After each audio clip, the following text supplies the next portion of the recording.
সাজুগুজু দেখে তোমরা আশা করে বুঝেই গেছো আমি এত কেন সাজছি। হ্যাঁ, ঠিক ধরেছ। আমি সিজনের প্রথম বিয়েবাড়ির নিমন্ত্রণটা ঠিক পেয়ে গেছি।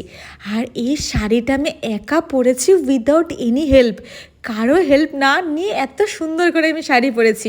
আমি যে কি খুশি হয়েছি আর কি বলবো। তো এখানে বউ ভাতে চলেও এসেছি।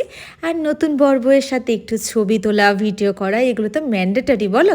আর দাঁড়াও গিফটও কিন্তু দিয়েছি, একটু লেটে হলেও দিয়েই দিয়েছি। আর এইটা না একটুখানি হয় না যে যেখানে পিকনিক স্পট টাইপের সেই জায়গায় হচ্ছিল, তাই আশেপাশে অনেক খরগোশ ছিল, ছোট্ট একটা মন্দির ছিল। আর দিনের বেলা হলে বোধহয় আরও ভালো লাগতো। আর বিয়েবাড়ির ইম্পর্ট্যান্ট খাবার ফুচকা, আমি আর এই পুচুটা দুজনেই খেয়ে নিলাম। আর এখানে একটা দুটো রিলস বানাচ্ছিলাম। আর এই রিলসটা তো তোমরা দেখেই নিয়েছো।